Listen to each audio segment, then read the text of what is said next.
سنقرئك فلا تنسى، سین کو جلدی پڑھنا ہے، نون کو قاف سے ملانا ہے، نقو قاف پر ہے اور اس پہ قلقلہ ہے، را باریک ہے، حمزہ یا کی شکل میں ہے، جلدی پڑھیں گے، کاف باریک ہے، فلا ملا الف مدہ ہے، 2 حرکات لمبا ہے،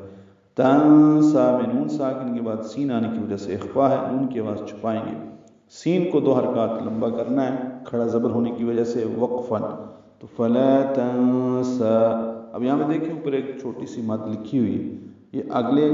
کلمے میں یعنی اگلی آیت کے شروع میں حمزہ ہے جس کی وجہ سے یہ مد آئی ہے، اس مد کو مد منفصل کہتے ہیں، یعنی حمزہ فاصلے پہ ہونے کی وجہ سے یہ مد آئی ہے۔ جب ملا کر پڑھیں گے تو فلا تنسا الا، ہم اس کو پھر 4 حرکات لمبا کریں گے،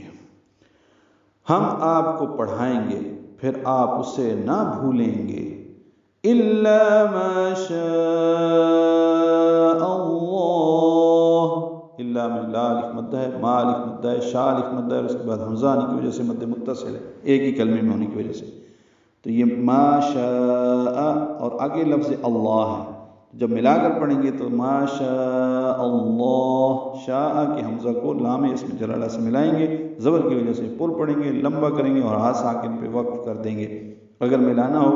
تو پھر مد عادل سکون نہیں بنتی، الا ما شاء اللہ انہ یعلم الجہر وما یخفی، پھر یوں ملا کر پڑھیں گے، ان میں نون مشدد پہ غنہ ہے اور الٹا پیش ہے، مد صلہ یہ 2 حرکات لمبا ہے، یعلم الجہر، عین ساکن پہ اظہار، میم کو لام سے ملائیں گے، اظہار قمری ہوگا، ہا ساکن پہ ہمس ہے، یعلم الجہر راپر ہے، وما ما الف مدہ ہے، 2 حرکات لمبا ہے، یخفا میں خوا ساکن ہے اور اس پہ ہمس ہے، فا پر کھڑا زبر ہے، یہ 2 حرکات لمبا ہے، مگر جو اللہ چاہے بے شک وہ ہر ظاہر اور پوشیدہ کو جانتا ہے، وَنُيَسِّرُكَ لِلْيُسْرَى، واو نون یا جلدی پڑھیں گے، یا کو سین سے ملانا ہے، صفیر کی آواز سے سین ادا ہوگا، را پر کاف باریک، لِلْيُسْرَى لام ساکن پہ اظہار، سین ساکن پہ ہمس، لِلْيُسْرَى را پر اور کھڑا زبر 2 حرکات لمبا ہے، اور ہم آپ کو آسان طریقے کی سہولت کر دیں گے۔